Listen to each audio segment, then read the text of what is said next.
Soma Saito's third album, Fictions, is out, and it is quite possibly one of the most unique CDs in his repertoire. A CD that doesn't follow a formula, a CD that doesn't have a story this time around, and doesn't have a twist either. So, a couple of new things going on in this CD, many of those in terms of the composition and the storytelling, and others in terms of the vocal performances. So let's talk about Soma Saito's third album, Fictions, and understand why this is my album of the year so far. Let's kick off this episode of SEIYUU Lounge.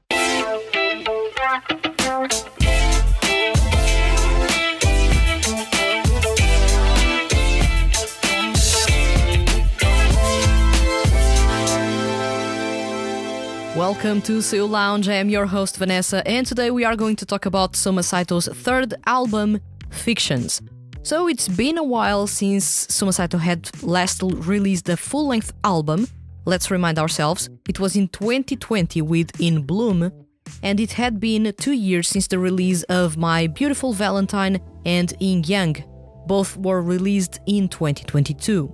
So it had been a while since Soma Saito had released music, and many people, including myself, were really excited about what he could offer next. Seeing as Soma Saito has matured as an artist, matured as a person, many things have changed in his life in a way that could impact his music positively.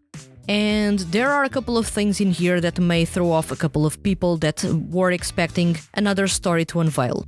In some way, these may disappoint some of those fans. In another way, these can be the most appealing CD for newcomers, which is a good thing. Let's dive a little bit about each song in this CD, what the CD is about, and talk about the highs and the lows in this album. This may be a relatively long episode of the podcast, so strap in, and if you are not a fan of Soma Saito, maybe you need to skip this episode.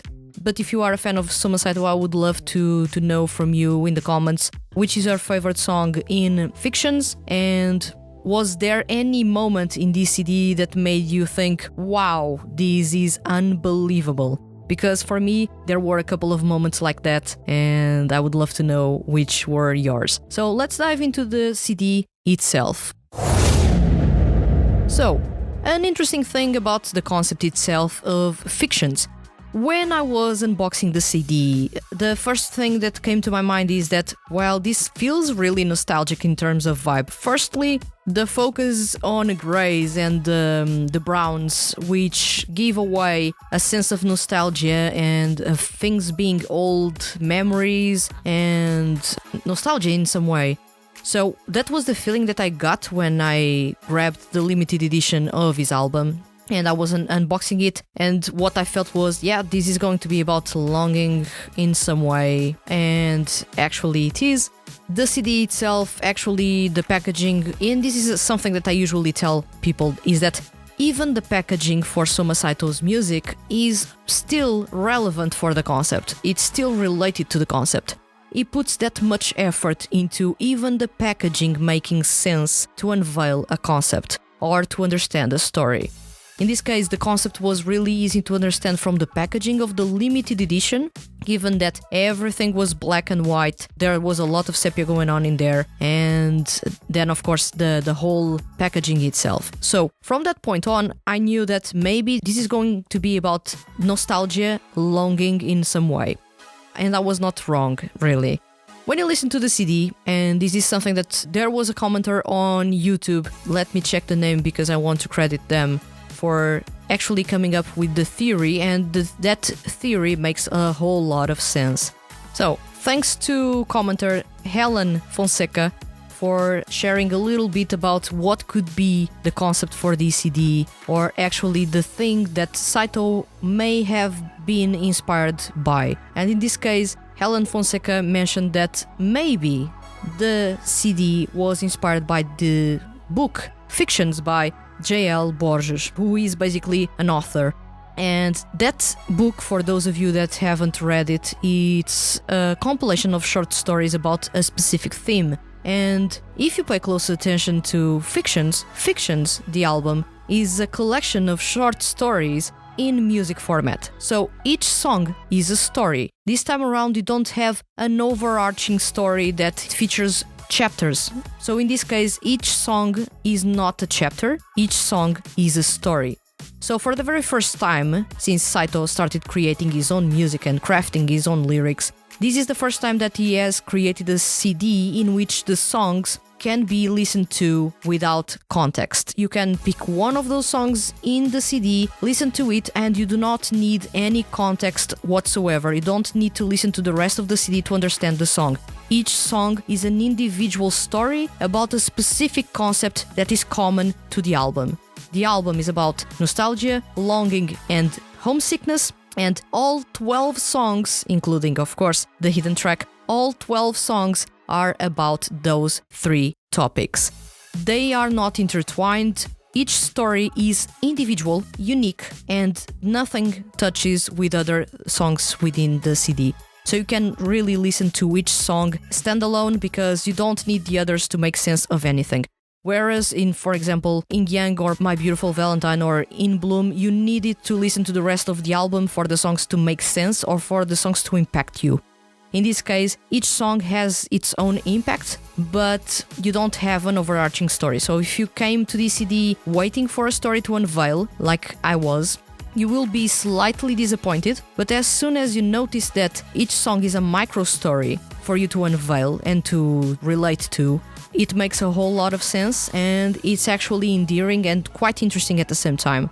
So I feel like this is a collection of short stories in music format, and this is the best way to present an album about these 3 topics. Otherwise, the album, I believe, would get really boring really fast because it would be only a long post-rock or a long shoegaze album, and I believe not many people would have the patience to listen to an album like that because shoegaze and post-rock are 2 sub-genres of rock music that really, really love to explore longing and sadness and nostalgia and homesickness in some way, and even love. So that would be an interesting way to tackle it, but Saito didn't choose to tackle it in that way. So that's a really interesting way to tackle that, and I feel that it is quite engaging and even surprising how he went that route when he's well known for being a storyteller through and through, weaving stories across various tracks to create a unified concept. In this case, he chose a concept leading the way, but each song is almost like an essay about that topic, and the songs are not really connected. That's why this CD doesn't sound as cohesive as, for example, My Beautiful Valentine or Yin Yang or even In Bloom felt. So that's a big difference when you compare this album with all the others, and the big reason why I say that this is not the best album by Soma Saito, but it is an amazing album nonetheless. So let's go to the next part. When it comes to the singing, I feel that Soma Saito has improved a whole lot. He has shown countless times before that he is an amazing singer. This goes without saying that he is among the best, if not the best singer among male seiyuu at the moment.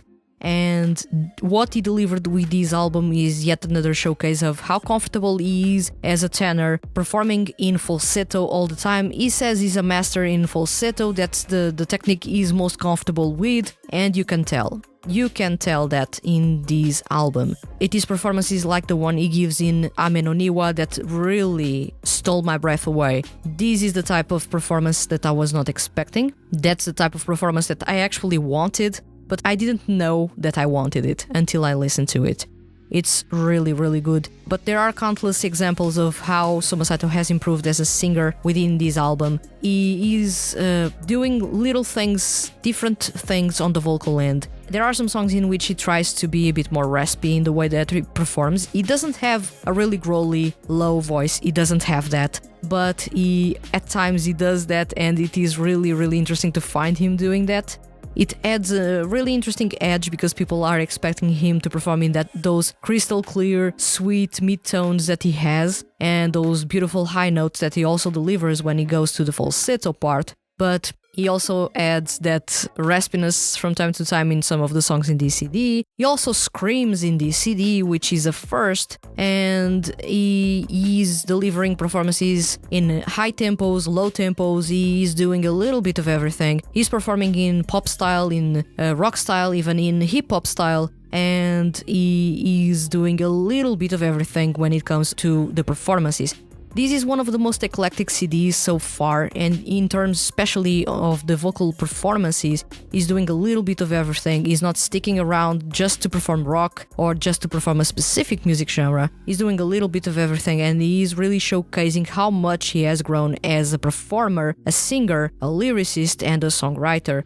So this is an amazing display coming from him, and it only shows that he can improve it even more, and I can't wait to see how he sounds even better in the next CDs. I'm anticipating that maybe next year we will get an EP. Soma Saito only releases, I believe it has become a trend of his, but don't quote me on this, that Soma Saito releases albums every 2 years and EPs in between. He's not really the type of artist to release singles. Maybe he can release digital ones, but physical ones is not that type of artist. Which is something that I appreciate, because singles sound a bit predatory because the songs then end up in a full-length album and you are paying for those twice, so there's nothing special in there. In this case, he makes it so that each album and each EP is special because the songs are nowhere to be found unless you purchase the CD or get the CD on streaming platforms. So yeah, when it comes to the singing, Soma Saito improved a whole lot, impressed a whole lot, and I was left in awe a couple of times within the CD.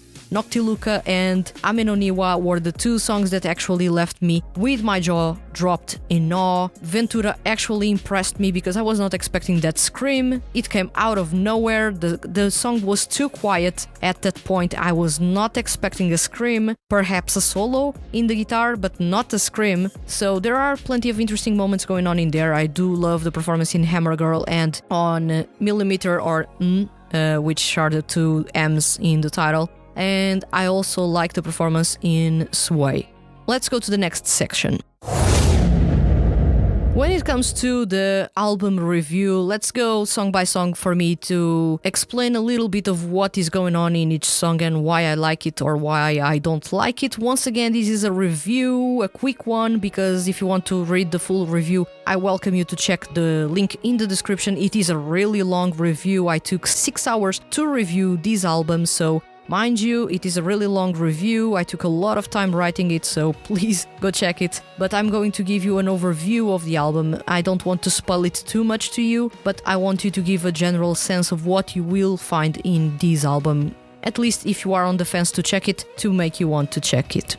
So, the album kicks off with Hammer Girl. This is the very first time that Soma Saito has an album kicking off with such a powerful and a melodic rock tune. It is a really intense song because the song is really short. Believe it or not, there are a couple of songs in this album that are really short lengthwise. At least 3 songs are below 3 minutes, which is weird for Soma Saito. Usually these songs are really long, 3 minutes or more, and is not shy of creating songs longer than 5 minutes. So this is a really short intro, but it is short and sweet, and it is how I like it. He didn't drag anything on. He made sure that everything in this song made sense, grabbed your attention, set the tone for the CD, introduced you the theme, and showed that Soma Saito is actually doing something really weird for the very first time, which is not follow or not create a story overarching in the various songs within it.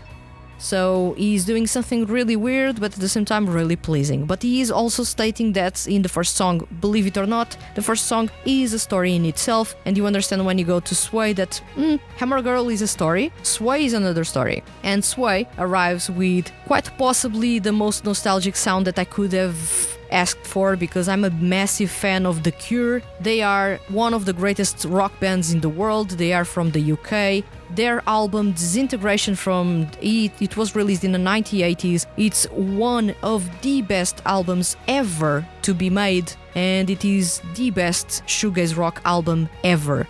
And The Cure have a fantastic repertoire. And why am I talking about The Cure? Because Sway, as soon as I pressed play, sounds like a song that could be in The Cure's album Disintegration. It is uncanny, the sound. It is uncanny, the beat.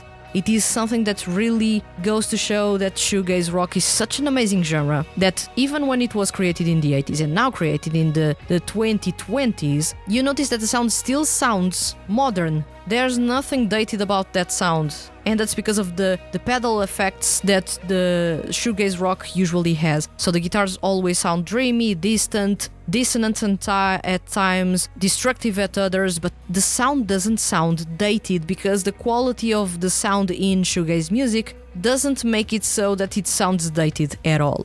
So this is something that I really appreciate about Sway. Sway is really nostalgic from start to finish. The guitars hint at that. You understand quickly that it is about nostalgia, and the chorus in this song, it is something that I wrote in the review. The chorus in this song is a thing of beauty. There is something about the way that the toms are being played in the drums that really made me want to try to learn playing this song on the drums. It is so much fun, so simple, but so addictive. It is really one of those things that show that you don't need to overcomplicate in the composition, you don't need to overcomplicate in the performance, you need to do things right, and if you do things right, you can impact a whole lot.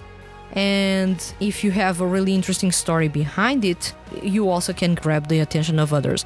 There's a lot of influences of sci-fi in these lyrics. It may interest you a lot if you are into sci-fi, so I would recommend you to check this song and pay closer attention to the lyrics.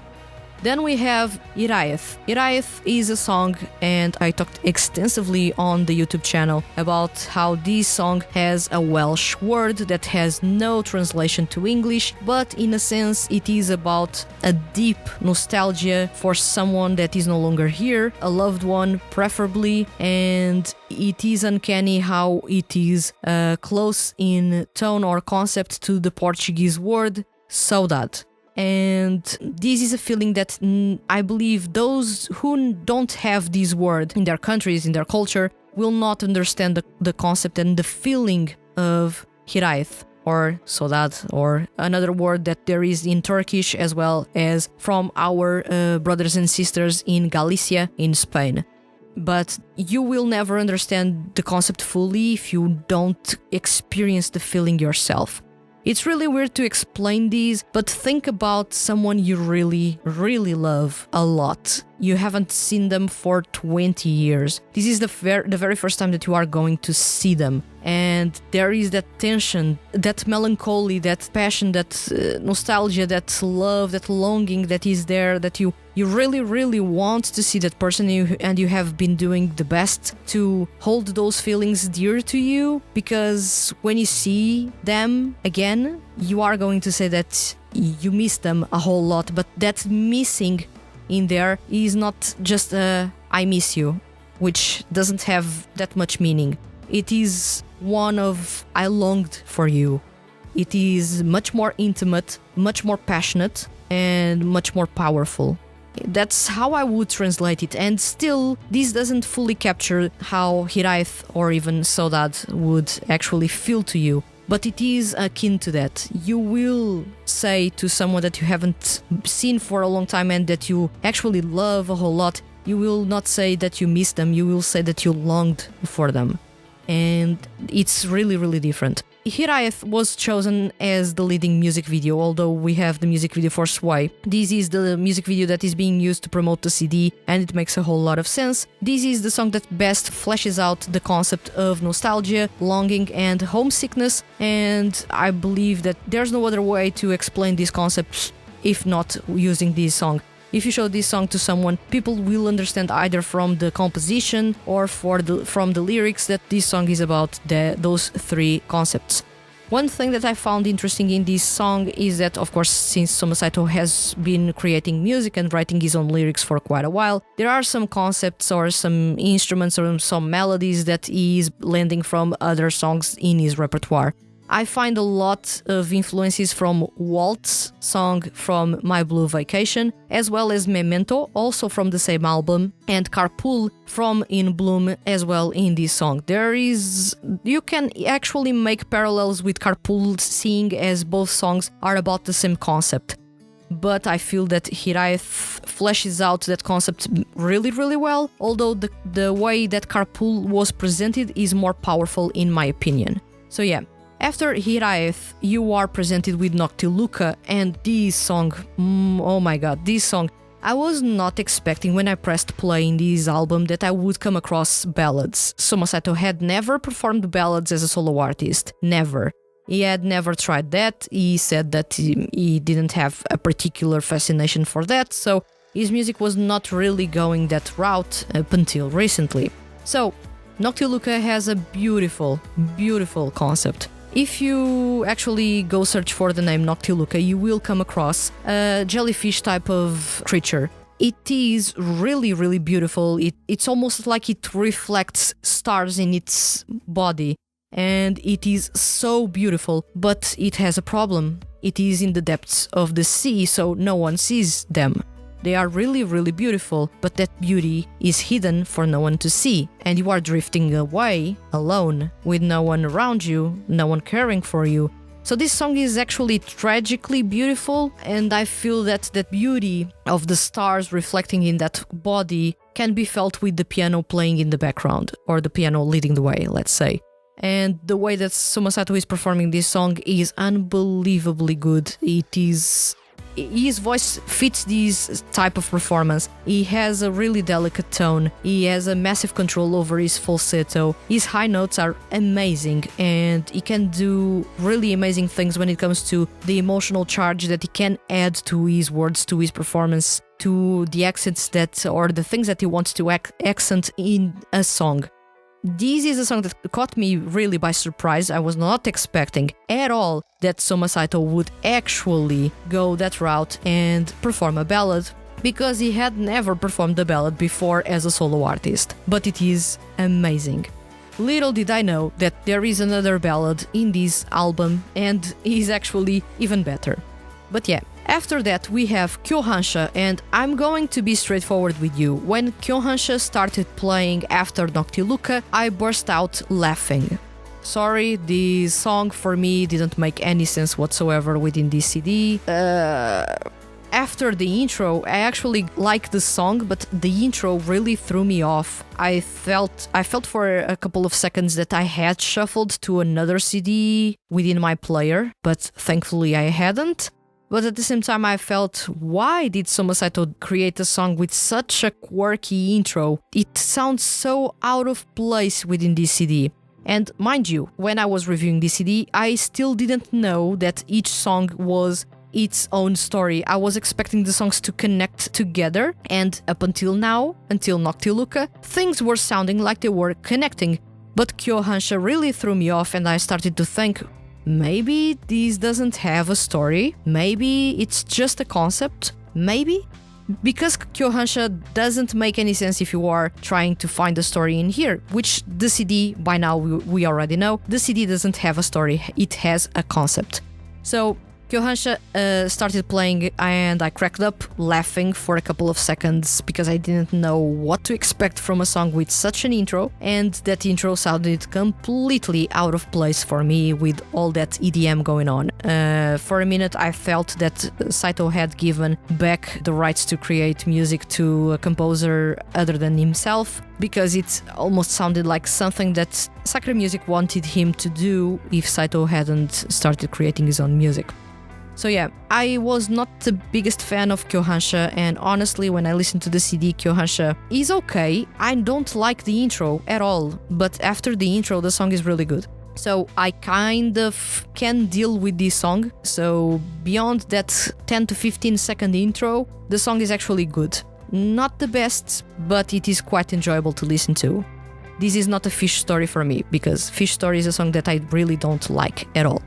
And then we have Riot, and this is when the CD started to sound really strange for me, because we have Kyohansha, we have Riot, and then we have Millimeter, or basically how you would pronounce those double M's, basically.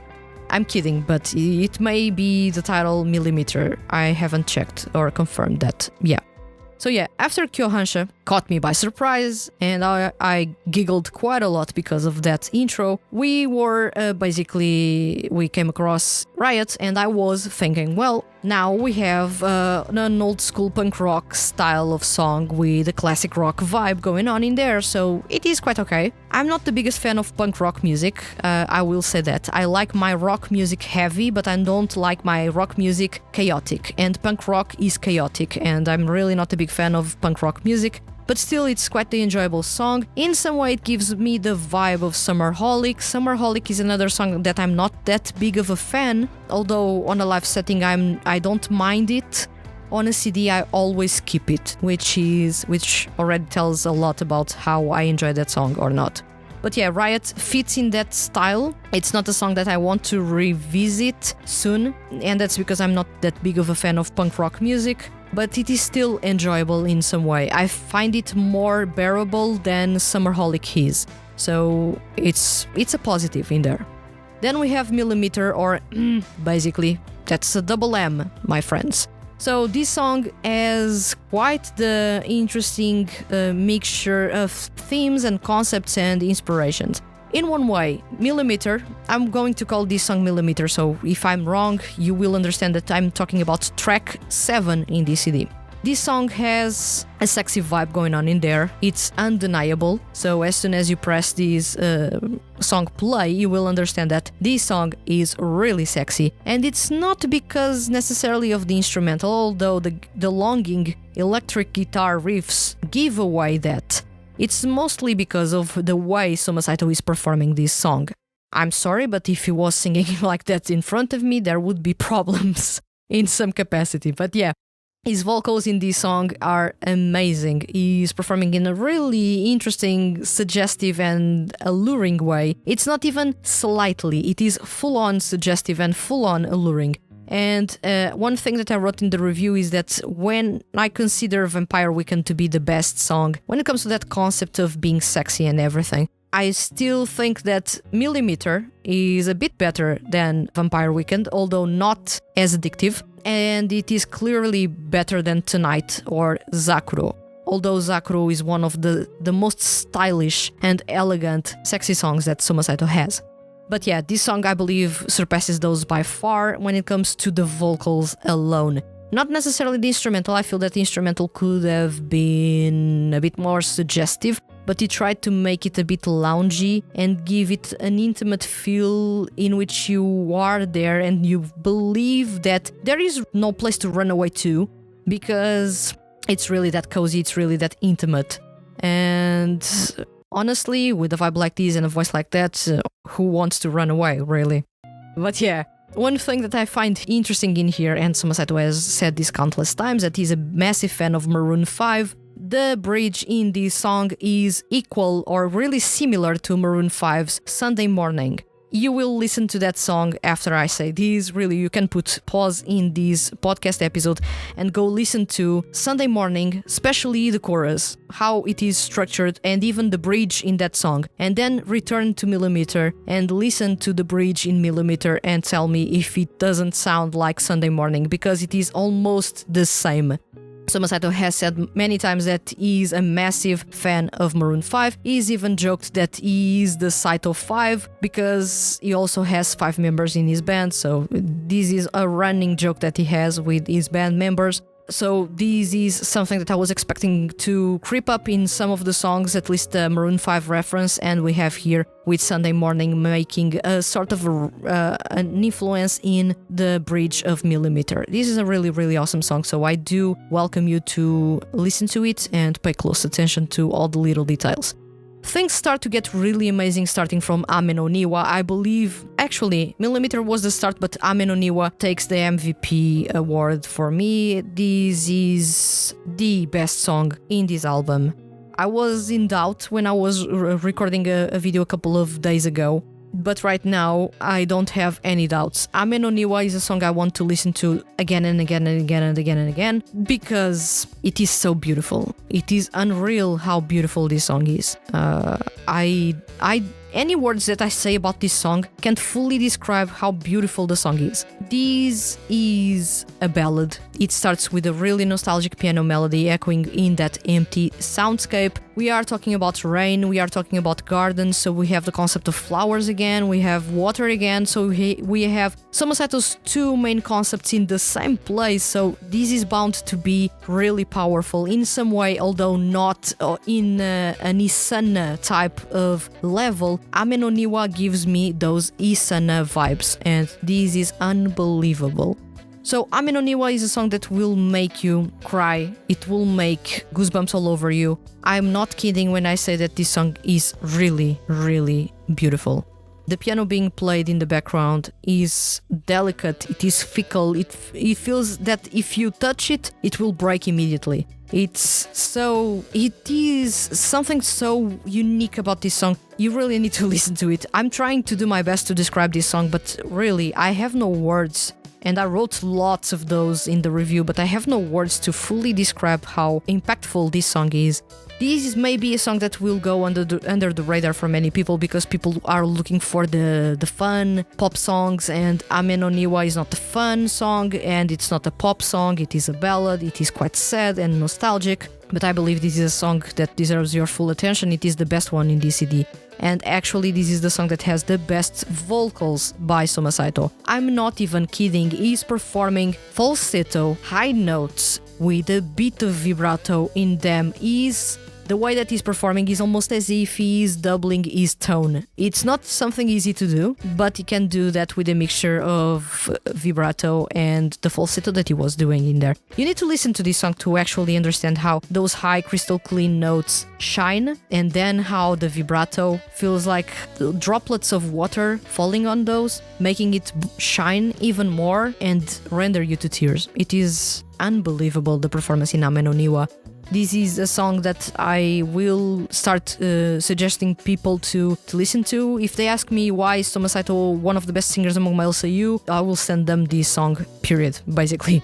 This is an amazing display of how Soma Saito has improved as a singer and what he can deliver to the table when it comes to performing.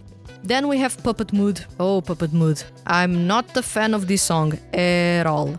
There are some things going on in here that are fun, they are good, but one thing that really ticks me off is the to-do-do that is going on as filler words instead of having a really sang with lyrics chorus. We have a sort of a cheery part that will work really well for a live concert, but within a CD, I was a bit tired of listening to that part, and I was not really that big of a fan. This is actually the intro to the song, and it actually repeats itself throughout the song. It features the whole band singing alongside Soma Saito, which is another thing that I'm not really that big of a fan of. But still, this is an acquired taste, this song, Puppet Mood. It has interesting things going on in here. I like the rock sound, I like the funky wah-wah guitars, but I don't like those vocals with the whole band singing alongside, and I don't like the to-do-do filling in the gaps when I've said this before, if you don't have lyrics to add to a song, don't add lyrics to a song. Just listen to Isana. It's mostly music, barely any lyrics, and it is really good. You don't need lyrics, or you don't need to fill in the need to have lyrics with the to-do-do, because that only works on a live context. If you are listening to a CD, it doesn't have the same impact as you would have on a live setting, so the song sounds a bit awkward because of that, I believe. At least, in my opinion, it sounds a bit awkward.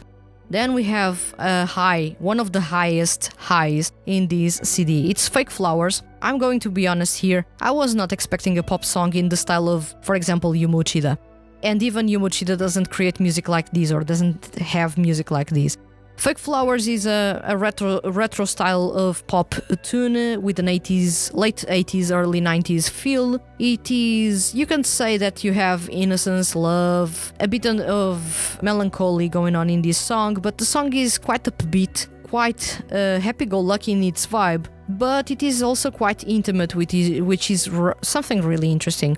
The performance is really, really cool. Saito starts the CD with high notes performed in falsetto, and he actually in the chorus performs a full-on chorus in falsetto, which is crazy. But then again, he did that with Zakuro in My Beautiful Valentine, so I'm not surprised because I know that he can pull that off. I'm curious to see if this actually would work on a live setting, because that chorus is complex and really difficult as hell. I believe it is the same reason why maybe we will never see Zakuro being performed live, because the song is really tricky to perform live.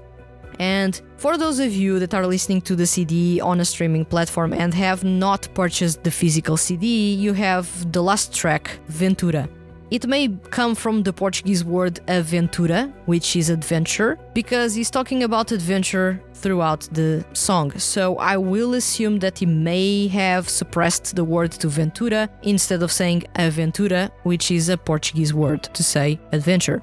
This is an indie rock song with post-rock influences and a lot of acoustic rock going on in here. The tone is really, really cool in some way. It has influences from, I should say, bands like Oasis, for example, in the tone and the vibe of the song. But there is something in here that I was not expecting at all coming into this song, especially because the song was with a really nostalgic, dreamy vibe since the intro, and the vocals were really interesting, the dynamics were really going well, but there were some changes going on in the instrumental, and I was not paying close attention to the changes in the instrumental to catch the big change that was going to happen when the bridge arrived. This is a song, of course, that explores a bit of nostalgia, homesickness, longing, but it also looks to the present with the past behind and looks into the future with a new focus, a new passion, and the objective of being happy and treasuring the memories, but also looking into the future and thinking about how to create new ones that will add or basically put a smile on them when they are revisiting in the future. This CD has some, basically a massive surprise, and this may be a massive spoiler for you, is that during the bridge, I was not expecting Saito to scream out of nowhere. The bridge was really quiet, there was that comfortable silence that left a lot to be filled in by the listener, and I was expecting the guitars to scream, something that really would do something akin to Uzumibi. But what we got was different. Saito came out of nowhere in the background and screamed his lungs out. It is unbelievable what he did in there, and then double guitars for a solo, which is another thing that I love a whole lot. This is a song that ends this CD in a really powerful way for those on streaming platforms. Of course, and now this is a spoiler, a massive spoiler. There is a hidden track for those of you who, like me, for example, purchased the physical CD, and maybe in a couple of months or years you will get the version at least on streaming platforms in the physical CD, for example. But yeah, the hidden track, or the untitled track, is quite interesting. At the time of recording this episode, the track doesn't have a title. Usually Soma Saito unveils a title when there is a listening party that he usually does on Twitter or on X. So fans will have to wait until that listening party for him to unveil the lyrics and the title to the song. But yeah, the song is quite interesting. It expands on the themes of nostalgia, homesickness and longing. This is a song that instantly, as it started playing, especially that intro guitar riff, it gave me Kesho Sekai vibes, and I love that a whole lot because Kesho Sekai is my favorite song in Quantum Stranger. That is a song that lends a lot of influence from 90s shock rock, which is crazy. I said at that time that Kesho Sekai draws influences from Marilyn Manson's Mechanical Animals, which is one of the best rock albums of the 90s, basically. And those influences are still in this song. You can feel those in this song. The guitars are uncannily similar to the guitars or the way the guitars were played in Marilyn Manson's Mechanical Animals, so it is yet again a shock rock style of song, which is interesting. There's 3 guitars going on in here, 1 acoustic and 2 electric ones, or 1 acoustic and 1 electric, but 1 electric played 2 times. Soma Saito created this whole song, he played all the guitar parts in this song, so this is a fully original Soma Saito song. It's quite interesting because he's playing a solo So maybe Saito has started to shift from a rhythm guitarist to a solo guitarist. It would be quite interesting.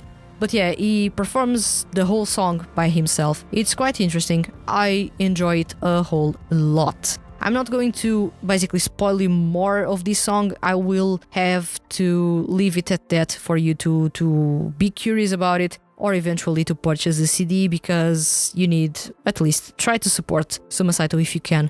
I'm not going to spoil these unless he actually makes the song available for everyone online.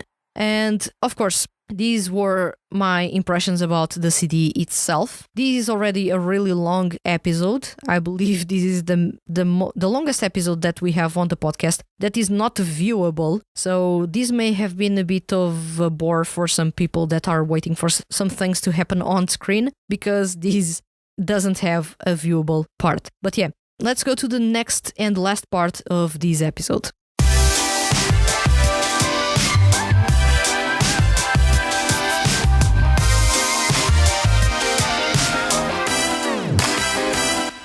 So this is a massive episode all about Soma Saito's third album, Fictions. This album is not necessarily the best by Soma Saito, but it is quite possibly one of the most innovative in terms of concept within his repertoire. People were expecting a story, overarching on each song and ending up with a twist. There is nothing like that. Each song is a short story. Those short stories are compiled into this album that is about longing, nostalgia, and homesickness. It makes sense to be about homesickness. Soma Saito has talked plenty about how he misses home, and when he got married and announced everything to everyone, he said that one of the big reasons he got married was because he was missing his family. He didn't have his family around him, and so he decided to create his own family, which is really sweet. So in some way I feel that homesickness is a massive theme in this album because of those feelings that Saito was nurturing during that time. And I can feel and I can understand why he chose to go with short stories instead of creating a full-on story overarching on several chapters, which would be on several songs. Because while the concept is always the same, there are completely different ways to approach it, and you don't need to have a person from start to finish or a character from start to finish to experience that same feeling over and over again. So you can create standalone stories that work really well within a specific micro concept within a massive overarching theme. So the theme is the same for all songs, or the themes are the same for all songs, but each song approaches each theme in completely different ways. That's why those are standalone songs this time around. So I feel that this is an album that, although it's not his best, the best continues to be My Beautiful Valentine. In terms of full-length albums, I feel that this album has more quality than In Bloom, but In Bloom is more cohesive, and as such, In Bloom is better than Fictions, in my opinion, just because of that. If we were talking about the quality of the compositions and the maturity of the music, I do like it more in Fictions than I do in Bloom, but as a whole, In Bloom is more complete, so In Bloom continues to be the best full-length album. The best EP continues to be My Beautiful Valentine. Fictions is an amazing album, nonetheless. Even if I say that it is not Saito's best, it is nonetheless one of the best albums in his repertoire, and so far in 2024, it is the best album. This CD easily takes the cake as the best one in 2024. I believe it will be really hard to top it until the end of the year, and since no other SEIYUU artists are announcing big album releases for the end of the year, I can almost close that conversation about the album of the year, at least for me, because this album may win it all. Even if it has its moments that I don't enjoy, and you've listened to me talking about it, there are 4 songs in this album that I don't like as much, and especially 2 that I don't like at all. In the context of the CD and in the context of the review, I was reviewing those from the standpoint of these make sense, these doesn't make sense. It was not as my personal opinion as it was more of a distant opinion about how this works within the bigger picture. When it comes to me personally, there are some songs, those 4 songs, that I may not listen as much in comparison to the other ones, but there are 2 specifically in this CD that I don't really like, so I won't be listening to those at all. So yeah, this was all about Soma Saito's third album, Fictions. This is a massive episode all about that specific album. I hope you enjoyed it in some capacity, and I hope that you actually have listened to this CD. Otherwise, this is a massive spoiler for you, and if it is, well, you were warned in the intro. And of course, I hope that you enjoyed this CD a whole lot. If you have a favorite song, please let me know in the comments which is your favorite song.